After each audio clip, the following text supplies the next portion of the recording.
On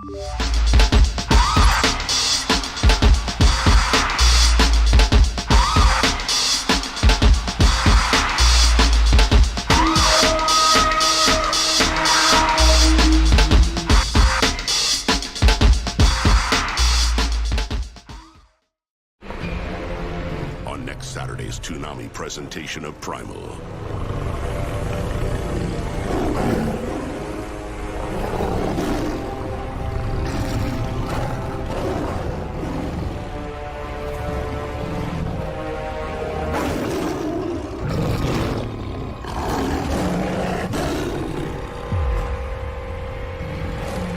Primal, next Saturday at midnight in Toonami on Adult Swim. On the next all-new episode of Bleach, 1,000-Year Blood War. You're just full of surprises. Stop grinning and get out of there! I don't know how you could be so happy in a situation like this! I found a subject to observe that I've never encountered before. One that exceeds my every expectation. If that's not the definition of happiness, then what is? Bleach, 1,000-Year Blood War, The Conflict. Next Saturday at 12:30 a.m. Only Toonami on Adult Swim.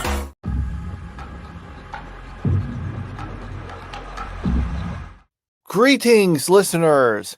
It's our podcast, Toonami Therapy. We're recording January 14th of 2026. I'm Michael. Yeah, hello, I'm Tommy. And we're here to, as always, talk about things we've been watching, generally anime, some of which is even on Toonami. So, speaking of Toonami, we did find out that apparently they're going to have season 3 of Primal on Toonami. I didn't, because they've been advertising that a bunch, but it was always for on Sunday. So maybe they'll. I guess it's not premiering on Toonami, but maybe it'll be reruns or whatever like before, which is what they said. So starting, I think this week we'll be getting it. Yep. So yeah, we'll be watching the episode that aired the Sunday before. In fact, almost like exactly 6 days ago. So we'll have that. So I'm not super surprised. I kind of thought they might do something like that, but yeah, that's what we got the confirmation of. The annoying thing is that it's going to push everything back half an hour, which means having to stay up later. Yeah, especially for me. That means 2:30. Yeah, I'm fortunately for me, I live in Central Time, so it's not as bad for me.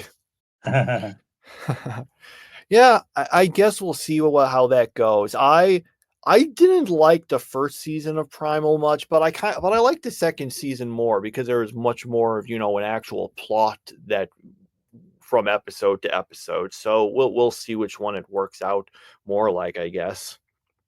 Yeah, I didn't like either season, so we'll see how bored I am by the end of that first hour. A half hour. Half hour, yeah.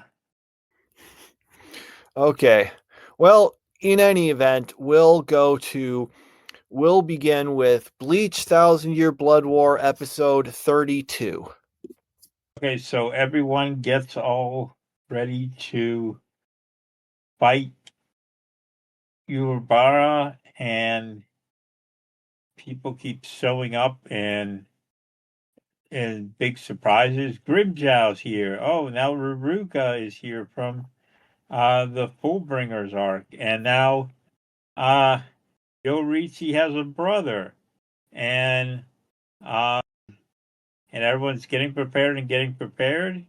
And yeah, we never get around to actually battling because it's just everyone preparing for the battle and having fun dialogue between them, which I felt has been sorely missing from Bleach. So I was very happy to see that the show gained some of its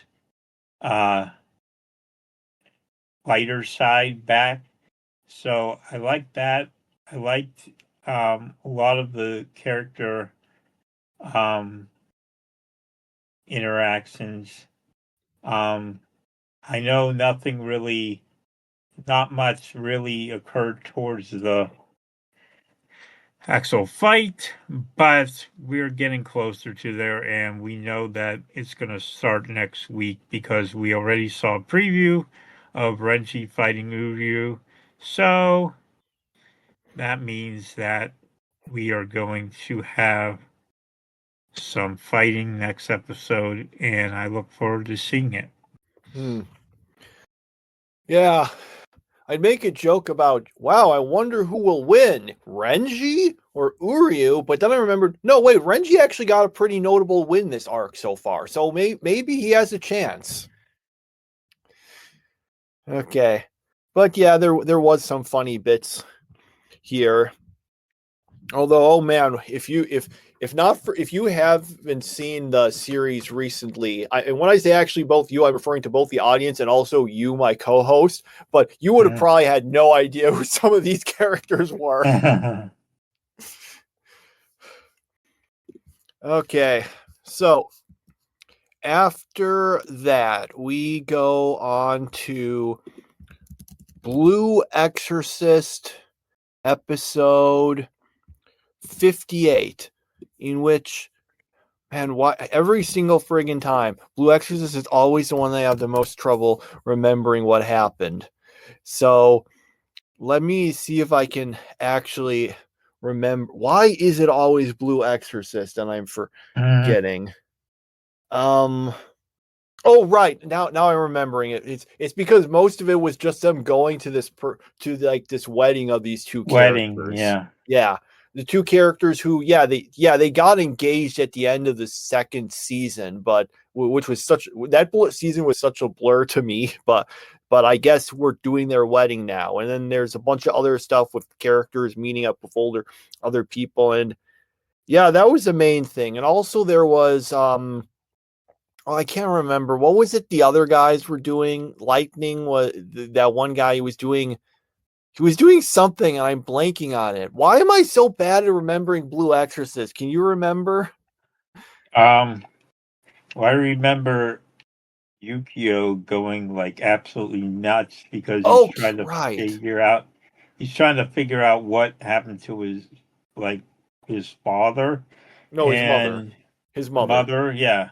And they know what happened to his father. They're fighting him. Yeah, they know that. But yeah, he's trying to figure out what happened there, and he threatens the guy with the gun, and the guy's like, "Well, you won't shoot me." And it's like, that's a pretty bold thing to say whenever he's got his gun up against your chin. I don't think it usually works out that well in real life. So, yeah, so he's going to have to tell him something. And then at the very end of the episode, like there's a kaiju attack and everyone now has to mobilize the fight in the battle against this enemy. And that's pretty much where it stops. Okay, thank you. Blue Exorcist is so weird because I always forget, and then as soon as someone like says one part of it, I'm like, okay, now I remember the stuff in the episode. Although I still don't remember the stuff with lightning. Am I getting this mixed up with something from the previous episode, and that's why I'm getting confused? I can't remember that part. Might be, I don't know. But yeah, most of it, a whole lot of it was just, hey, we're going to this place to watch these two characters who I can't really remember much about get married. So that's something there. Okay. And yeah, that's got those. So after that, we move on to Mashle episode 21. Okay, so basically the big thing is that the headmaster guy is trying, right, so there's basically two fights going on. There's a big bearded headmaster guy who's fighting someone, and he's doing really well because we have to, I guess, establish he's really strong before he probably then gets beaten by the actual main villain. That's just the way this sort of thing usually goes. All right, we got to have him totally mop the floor with a powerful enemy so that when he gets beaten inevitably by the actual main villain, we'll think, oh, wow, this main villain guy is really strong. Yeah. The other one, oh yeah, we do find out some stuff though that Innocent Zero did this stuff. Like he basically made a bunch of like sort of sons for himself, one of which was Mash, who went missing, and so that's why Innocent Zero is after him, because he wants to use them to I can't remember, but like he gets some mortality from them somehow. Can't remember the specifics. The other main thing though, which is much more of a wacky thing. Actually, no, that was part of the fight with Mash and what's his name, and which makes like Mash just get depressed, like comically depressed. So that was good. Anyway, Mash ultimately basically manages to beat him by pulling the whole "I'll just run really fast and getting behind you" trick, and then he just knocks the guy unconscious, essentially to stop the attack, and win. So yeah, that was it. There was, I kind of went through it, but there were a whole lot of really pretty funny jokes in that fight. So I thought this was pretty solid. Yeah, I miss a lot of the little interactions between the main characters that we had in the first season. I don't think it's as fun since it turned into a typical shonen one-on-one battle type of thing. I liked some of that stuff where Mashle would have to try to pretend that although he's still doing that a little bit, trying to pretend that he's got magic when he doesn't have it. But yeah, this episode wasn't bad. It just, I feel like it lost some of its appeal that it had whenever it was all about how was Mashle going to get by without any magic. And now it's like, well, now we know that he can get by. So now it's just kind of like, okay, now we're just fighting and there's no real drama going on there. So it feels to me like, yeah, it's got good character interactions, it's got some good jokes, but it's no longer special like it was in the first season. Well, it's hard for me to compare the first season because it was quite a while ago. I just think the show is usually at its best whenever it's just Mash doing wacky stuffing fights and things, which is this. We got a bunch of this in this. I mean, the stuff with the headmaster guy was less interesting. That was like played more straight. The stuff with Mash was pretty funny. That's just kind of what the series is best at, just having wacky stuff in the fights with Mash, where he like just does wacky stuff to overpower them with strength. It's when it's like being Mash is at its best when it's basically being a better One Punch Man, is what I would say. Because I think that the jokes just, I don't know, One Punch Man's like joke just, it had a bunch of funny jokes, but then the joke kind of just, he beats guys with one punch. You kind of fell off eventually, and then it also focused on all these other things. I don't know, I just remember the comic has some dissonance where it's trying to decide whether it wants to be like a goofy little comedy and whether it wants to be actually pretty serious with epic fights. So yeah. So moving on from that awkward conclusion, we've got one. Was I supposed to say something? No. I was saying awkward conclusion because I was just kind of saying that and then didn't have any really good way to sort of stop talking. Nothing to do with you. Okay. Although if you've got some great thing to add to make it less awkward, that could work. Sorry. Okay. Well, in that case, we got One Piece episode 759. All right, so basically, there's still a whole lot of fighting in the flashback, but then the bunch of the animals. Remember how, like, half of them are active at night and half during the day? Well, all the day ones decide, yeah, we'll just go to sleep now, and then all the other ones, including Cat Viper, the other sort of leaders, show up and start fighting, and we do get confirmation that the big giant mammoth guy, he's not actually a mammoth. He's just a guy who ate like one of the devil fruits that let you turn into a mammoth. So, which I think I actually mentioned before, because I looked it up and I think, maybe we weren't supposed to know that until now. Oops. Anyway, so then they just are still fighting.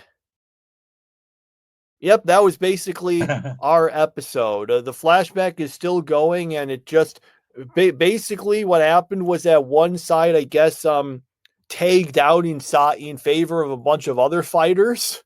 Yeah. Yeah. Yeah. This whole flashback thing, typical One Piece with its long flashbacks. And as you said, this didn't even cover a full chapter of the manga. It covered No. like 2/3 of one. It's something like that. It covered part of one chapter and part of another chapter, and if you combine them, it equals about 2/3 of a regular chapter. Yeah, what part was padding? A lot of it. I mean, the thing about One Piece, yeah, I only decided to actually pull out the chat. I should probably for each episode just pull up the chapter and read along with it with the anime, so I know everything that they're padding out with. But mostly, it was just a matter of oh yeah, there's a bunch of reaction shots. Oh yeah, we're making things kind of go slower and stuff. The one bit of this what just straight up wasn't in the original was when there was a part where they cut back to the present and they talk a little, because that didn't happen in the manga. It just continued with the flashback. But in the anime, to pad it out, they go back and then the characters basically repeat all the stuff we just saw in the flashback. Oh, so this happens? Yes, that was what happened that we just saw in the flashback. And that's basically what their conversation mounted to, I think. Mm-hmm. So that was like the one part I remember where they just straight up added something. The rest of it is just, stretching things out with all the stuff. Like One Piece usually doesn't most of it's stretching out is not by adding stuff exactly. It's just by making stuff go slower. Yeah. I just have to wonder what it's like to be like the writers or animators who have to do that. Do they have meetings, say, okay, how do we stretch this out, or what new techniques can we come up with to make things take longer? What kind of conversations do they have to have for this? You know what it reminds me of? It reminds me of when I was in high school writing papers, and it was like, okay, how can I stretch this out so it reaches 10 pages? It's like, okay, I'll make the title size 72 font, and then I'll put in a couple of redundant words so it stretches down another line and the paragraph takes up more space. And you do that for about 5 or 6 pages, and suddenly you get a 10-page paper out of it with no substance at all. And and that's what I used to do as a kid. So that's kind of what this reminds me of. Huh. I don't think I ever did. That's not a bad idea. I don't think I ever specifically did that. There were times where I had to do the opposite, where I usually, if I wanted to post something online and I didn't to a board and I didn't want to make it into multiple posts or whatever, or multiple comments, and I needed to cut it down enough. And I had to say, okay, how can I take this sentence and just try to use shorter words so that the character count is slightly smaller. I do remember one time where when I was in college, I can barely remember what the report was even about. It was about some book, but there's this part where like putting this paragraph, it's kind of like the one that was there because I needed to get it long enough. And then when I got it back, I can't remember what I got on the report. I just remember this one remark the person wrote. They like pointed that paragraph, said, "This seems like filler." they yeah, something like that. I can't remember the exact words but it was they literally just wrote this paragraph seems like filler, and I'm like, yeah, you got that. Or which actually reminds me of how did it go? There's this one Peanuts thing in the Peanuts comic where Charlie Brown has to write some book report, but he puts it off until like the very last minute and finishes at like 3:00 in the morning. So he like gets a bad grade, and it's just, my teacher said it looked like the kind of report that was written at the last minute before 3 a.m. in the morning. What could I say? I congratulated her on her ability to notice that. I'm not quoting this exactly, but that's the substance of it. I'd have to like pull that one up. But that is what reminds me of this, because I was really bad at it. I remember getting this one back, this paperback's like reduce size of title, because I had literally made the title about 72 font, and it took up half the space of the entire Oh, paper. yeah, that's I remember later on they didn't do this at first, I guess maybe because computers were kind of newer, but I remember later on they were just telling you, okay, you will use this font and you will use this size for like everything. That like they started like really wanting you to use specific fonts and stuff. Yeah, that was back in the typewriter era. So whenever we were using computers for the first time, it was like, wow, we can really mess with things now. So yeah. Yeah. I don't think I ever used a typewriter for anything school related, but you're a few years older than me, so that might have been it. Well, I wasn't exactly typewriter era, but I did use a typewriter several times. Okay. So I think I had a typewriter, but it was like more like a toy typewriter. We barely used it. Actually, if I remember correctly, that one, yeah, I'm pretty sure the one that I had. I mean, well, my mother, my parents at least, they had an actual typewriter. It was like more. It wasn't like a classic one. It was more of like an electronic one. But I can't remember exactly how it goes because I never used it. But I did have like this little like almost toy typewriter that I barely used. I think it actually had all the letters like in alpha. You know how on typewriters, it goes like QWERTY, right. all that stuff. Yeah, this one had them all in the like alphabetical order. So of course you're not going to be able to type fast on that compared because that's not what you learn. I can't remember if I had learned to type at that point, but yeah, ironically putting it like that doesn't help. It's these ones. I'm glad I at least learned how to type pretty early, so I can go really fast with that. Can my mother type? I know my father can't. He didn't know, then he learned, then he forgot. So anyway, yeah, that's an interesting one. I should yeah, that's a technique I could have maybe thought of doing then, but no, that's basically what One Piece does. They just try to take everything, take just a little longer so it all adds up. Yeah. I'm still honestly really surprised they don't have, like an ending theme or anything like every other anime does. I'm like, look, you do that and you get a minute to a minute and a half done right away. But you also have to pay for the rights to use a song, so I honestly I wonder, do those actually cost much for the studios? Because I have no idea. Because I would think if you are a band and your song is on an anime, you would presumably get like a lot more exposure as a result of that. So for all I know, they don't actually, have to pay much for it because the bands would want exposure in that way. Like would Idol have become the giant chart-topping hit it was in Japan if it wasn't the opening for Oshinoko? I can tell you that that what's it actually? Bling Blang Born.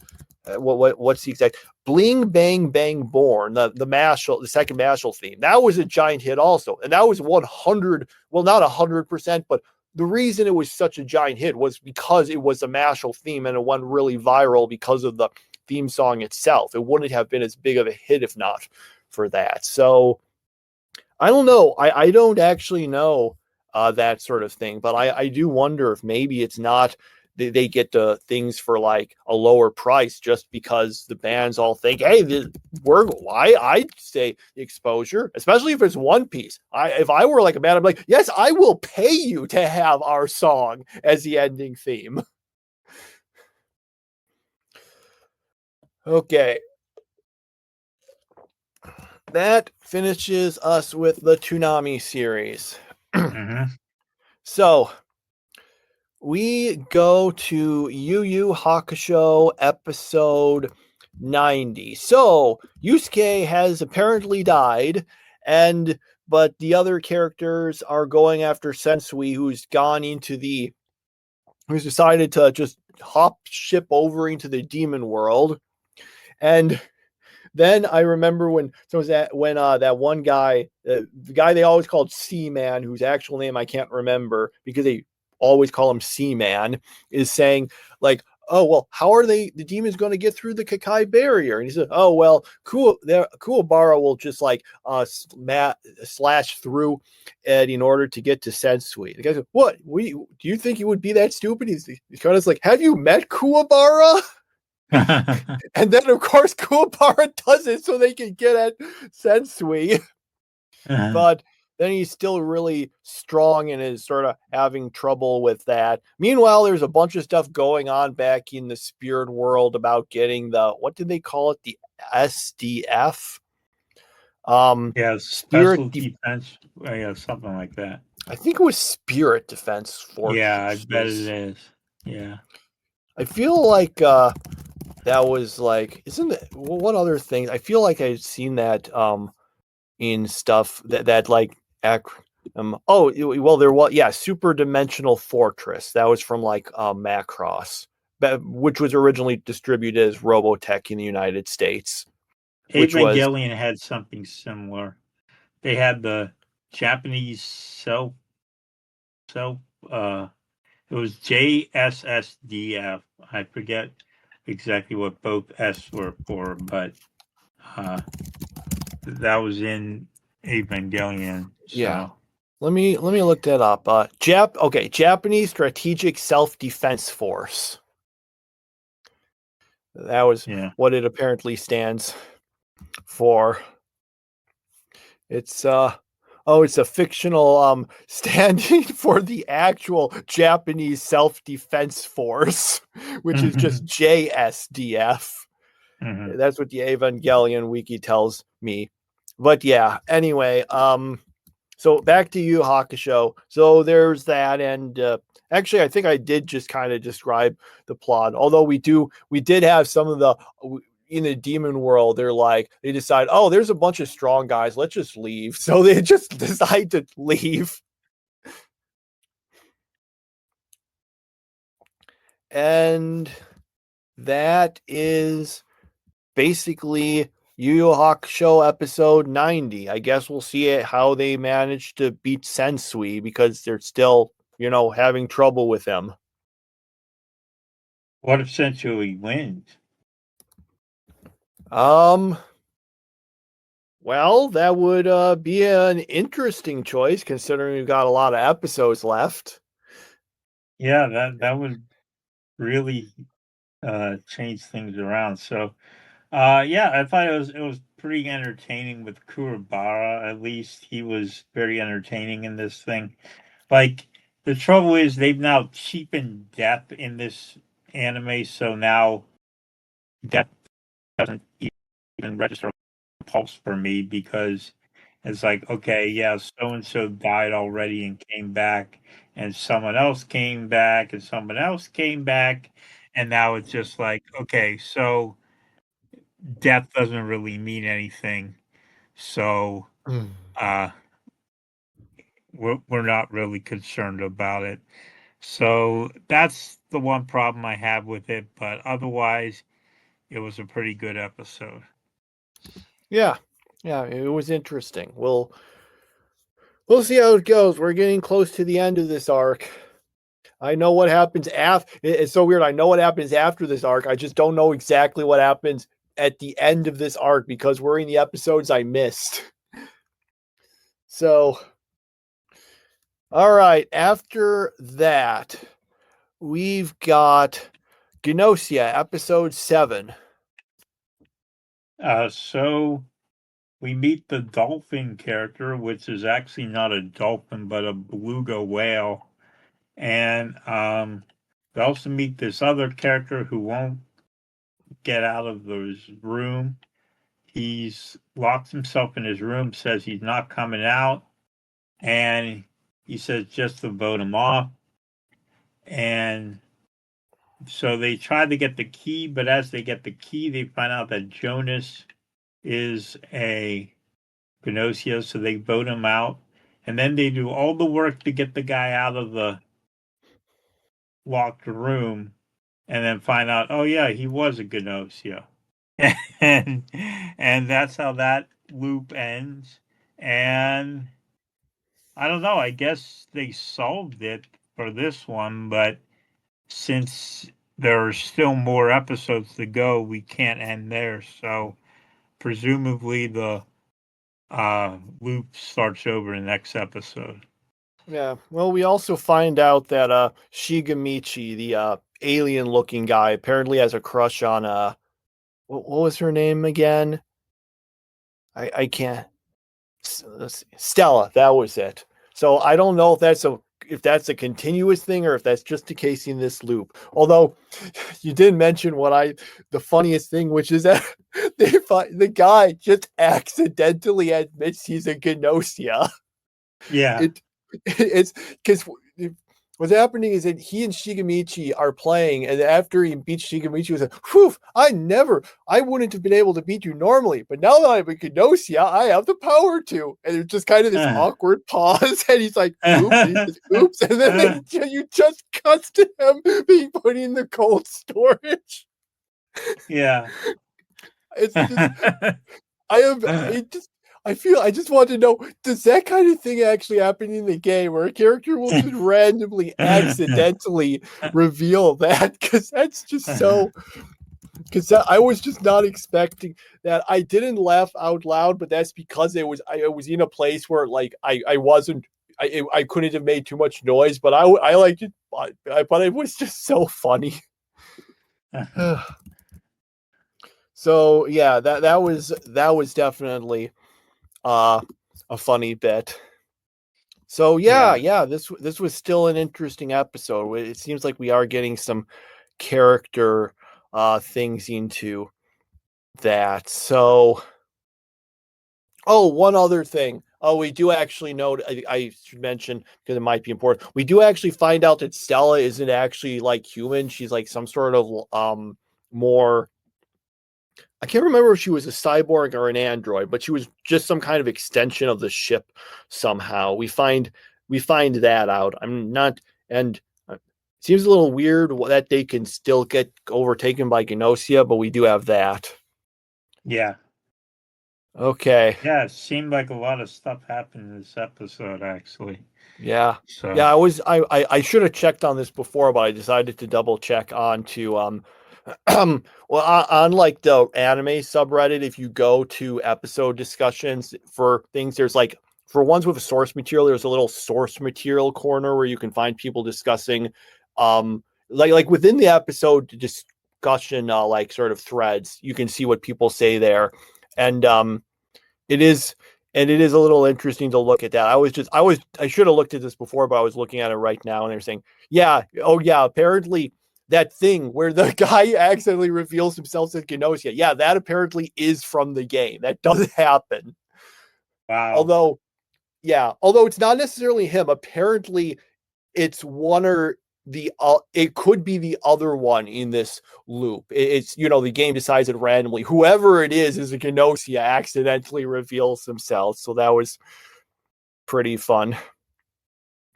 All right, so okay. So after that, we move on to one final thing. Sorry, I have all these things. Did you one of the new characters, not the one who locked himself in the room, the other one, the one who's got like the hood thing on him. Did you think he looked like Grammy from Bleach? You know what?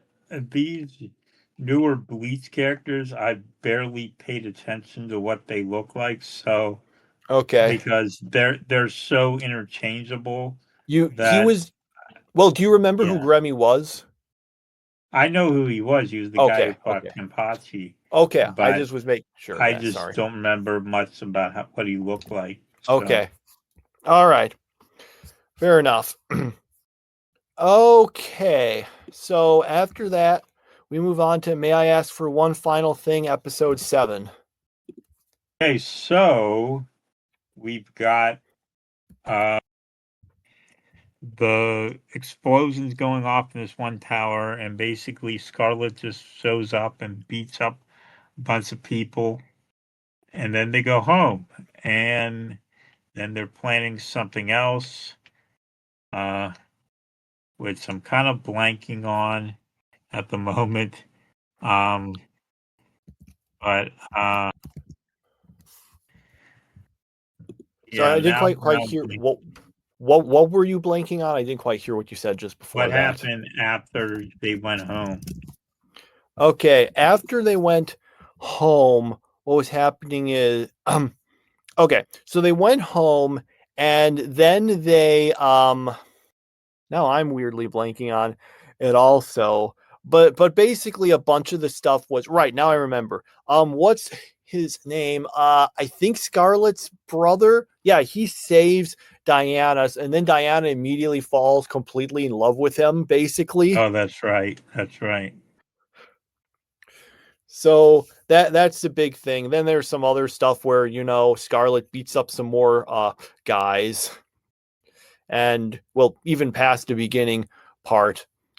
And yeah, that was the main stuff that also happened. But apparently, some other guys are being hired to try to fight Scarlet. So we got that. I think that's like the big stuff. Yeah. Yeah. Yeah. So overall, wasn't a great episode. It wasn't like it was bad in any way. It just there wasn't anything special about it. So yeah, that's it. Yeah. Yeah, I pretty much agree with you. I don't have too much to add there. So then we got Spy Family episode 39. So we get two separate plots here. The first one is a goofy little bit with Anya where this one teacher has returned to or disciplinarian has returned to the school and is basically out to give people who slightly breaks the rules a nitrous bolt. And there's just some wacky stuff where she's trying to do it to, our class of characters. Damien discovers that realizes he doesn't have the handkerchief they're required to have. So Anya gives hers to him because she thinks she has another, and then realizes she doesn't. So she gets in trouble, but it does put Damien in her debt. So that's good for her. The second one is after that bit of goofiness, we move into a actually extremely serious flashback of Lloyd's to when he was a kid. And back when the nations were, not quite at war yet, but then it does go to war, and he apparently gets caught in the center. Well, not in the center, but a bunch of explosions start going off as it actually happens. And yeah, those were the episodes. It was weird to just go straight from okay, goofy nonsense to okay, serious flashback.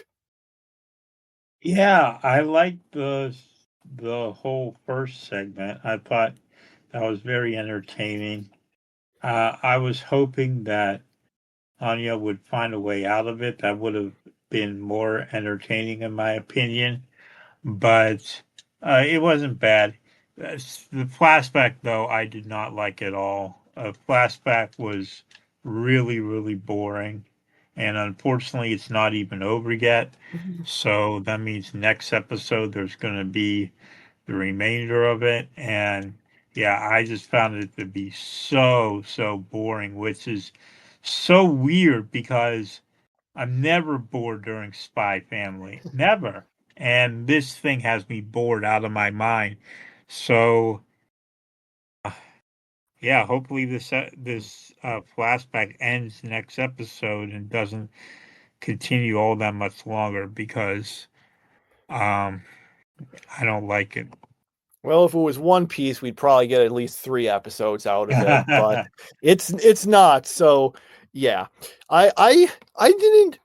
I remember actually kind of liking it when it was in the manga, even though it was such a serious turn for the series.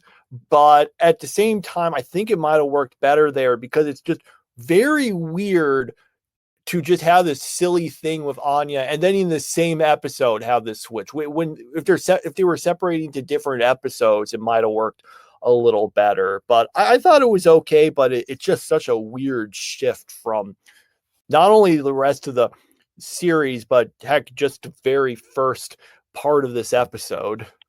Mhm. And in case anyone's wondering, no, we still don't know Loy's actual name because when a character says it, it gets all interrupted with static. Uh-huh. All right. So after that, we've got My Hero Academia Vigilantes episode 14. All right. So Koichi and Pop Step are head off to, I can't remember where, but they're going to another city because of some sort of idol performance thing that she wanted to be part of.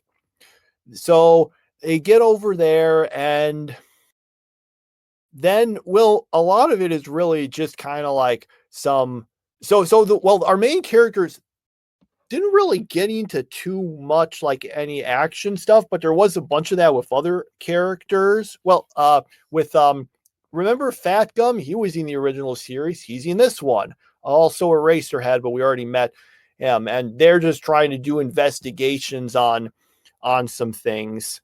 And you're trying to discover, the thing that like turns you into the giant, the strong things. I am doing such a bad job explaining this episode. But yeah, basically our characters, Knuckle Duster isn't in this episode at all. We don't know what happened with him, I don't think. But or maybe he's mentioning the previous episode, but that was last year, so I don't remember. Mhm. And yeah, basically Pop Step ends up having to just operate this giant like crab robot thing. Not a giant enemy crab, but Oh, that's a shame. and that, although based on the preview, it looks like she's actually going to use it to fight in the next episode. So maybe it'll be someone's giant enemy crab, a giant friendly crab. Mhm. Okay, and yeah, that was my jumbled explanation. And I know that was jumbled, but I honestly really did like the episode. Well, you did a better job than I could have because I watched this late at night and was kind of like out of it, and then I was like, oh, and but yeah, it was pretty good from what I remember. It wasn't great though. It wasn't like we had anything really special happen, any big events. So, um, but yeah, it was okay. Yeah, I was surprised by me liking it so much, considering that for the first season basically was, well, is Knuckle Duster involved? Well, if he is, it's usually pretty good, and if he's not, it's usually not very good.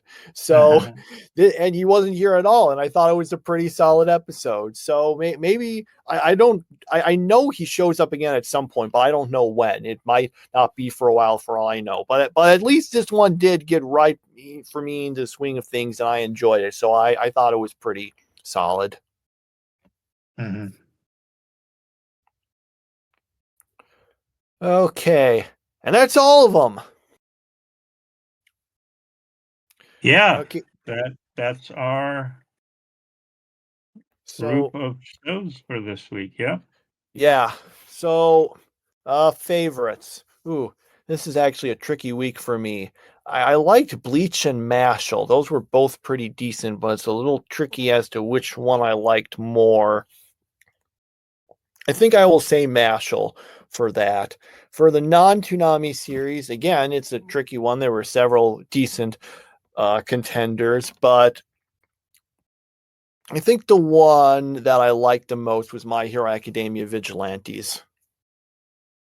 Okay, so mine are completely different. Toonami, same as last week, Bleach, and non-Toonami, Gnosia, and the best girl of this week had to go to Yorichi for having her brother show up for the first time ever, and um, wanted to keep with the Bleach theme, but I'll have to Bleach dry of best girls because it's got the most to offer, so that then I can save some from the other shows for later. So, yeah. I've well, both of your choices were my second choices, if that matters. Okay. So yeah, okay. So non-Toonami stuff. I want. Oh, I wanted to mention right away to make sure I don't forget, because I wanted to mention this last week, but I forgot. I saw Zootopia 2, the second movie. I thought it was pretty good. I don't think it was quite as good as the first one, but it was still fun and enjoyable. I won't like go into a big long review of it or anything. I'm just going to say, yeah, I think if you liked the first one, you should like this one also. And that's basically what I'll just say on that. Mhm. So, I watched another episode of Solo Leveling, and unfortunately, it was a very boring episode, just of the main character leveling up pretty much. That was pretty much all it was. And it was like, okay, I understand the name of the show is Solo Leveling, but come on, there's gotta be more than just this. Or I don't know how this thing got this popular if this is all the show is. So after 4 episodes, it's looking very shaky. I'm not sure if I'm going to be able to make it through the season. Um, but yeah, I gave it the 3 episode rule and it passed. But now all of a sudden, a 4th episode made me wonder. So I'll keep watching it for now, and we'll see if I'm able to get through the first season. Okay. I'm trying to look, and I was looking at a description of the episode because I was trying to remember what happened in it. I don't actually remember that episode that well, because I think I watched a few early episodes and I kind of put it on the side for a while. Then I came back and finished it. So that one I don't remember exactly. But yeah, in terms of its popularity, if you want to basically do you want me to talk about that? I might be have to give some mild spoilers. Yeah, as long as they're not big spoilers, yeah. Well, basically, I think when you get down to it, when you look at overall, this really does follow the sort of same thing you see in so many like anime, sometimes isekai, sometimes fantasy, where it's just okay, this character was like really weak, but it turns out but guess what? Now they have the best ability. So, that sort of like power fantasy thing you see. you see in a lot of stuff. What differentiates Solo Leveling is that, one, it looks really, really good, and two, it manages to do it more competently than so many of its imitators. An actual knowledge that you need to actually build the main character up for a bit before, you get that sort of stuff. But I do think a lot of it is just, it just goes into the general power fantasy stuff that you see in so many anime. It's just much better at executing it than a bunch of the other ones. And there's really great spectacle to it. It's, like I said, I enjoyed it. I watched the series, but a whole lot of it is just that it's kind of fun, but there's never too much, I think, substance to it at the end of the day. Okay. Well, I'll be keeping it for now, so we'll find out. Okay. Yeah. Yeah, but it was so there's all of that. I didn't have anything else. I don't think I had too much else to say about things. So I keep like wondering, should I like just watch some of Gnosia like to better understand the gameplay, but I don't want to accidentally spoil myself on something from it. The game, I mean. Yeah, So the game. yeah, actually, I heard on this one podcast I listened to, someone was talking about how they played a little of it and didn't really like it. Although they didn't actually, it wasn't really the story. They just had some problems with like the way the game actually itself played out and stuff, like the mechanics. So but that's one person. Who knows? Whole lot of people really liked it. It seems. Fun fact: apparently, did you know that the game originally was released only on the PlayStation Vita? It was like a Vita exclusive, which they did because they thought, well, yeah, it's not really that popular of a platform, but one of the reasons was there's, we might get more attention this way than if we put it on, a more popular thing, which may have worked because, it then got popular and then they just ported it to the platforms people actually did have. Mm-hmm. So yeah, that's maybe I should have mentioned that back with Gnosia, but whatever. Yeah, I don't have anything else to add. Did you have anything? Well, I'm still trying to watch Sailor Moon for what it's worth. Currently in an arc where like each of the girls gets their own episode. Like they tend to do that every once in a while. It's like, okay, you get an episode, you get an episode. So Ray got the most recent episode, and I think Makoto gets the next one. Yeah, it's not terrible. There's some good things about it. There's some good episodes. There's some bad episodes. There was a bizarre episode where, like, the plot line was so and so's this kid's mother is in the hospital. This baby's mother is in the hospital.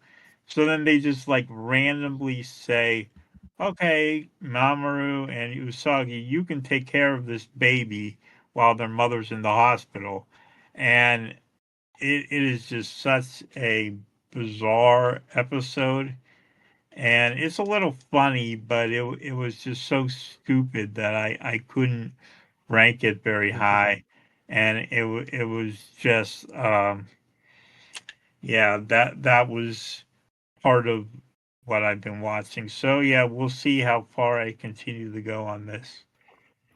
Okay, I have I wanted to ask you because I when I looked at your review of it, which I might as well just mention, we said it last episode, but yes, you can find it at TommyAPhillips.com if you click on the little Anime Bowl 2 thing at the top. I know you're watching the second dub of the series for this. Where are you watching it? Do you like have DVDs? Is it on a service? Hulu. I'm watching it on Hulu. It's on Hulu? Okay. Yeah. I didn't know where it was. I know you can find legal sub stuff on YouTube at At least you could for the original, the first season. I don't know if that's for the second ones, but I didn't like know where the dub was. Let's just see. What's are all those ones subbed on Tube? I don't know. I remember they had it more officially on it, but maybe not. Maybe there's not there. I can't remember. I'd have to check again, and I don't want to like make everyone wait while I try to look it up. So with all that said, that's where we are. Done. We'll see you next week for Primal and all the rest of our series that we've been covering. And we'll see you all next week. Bye.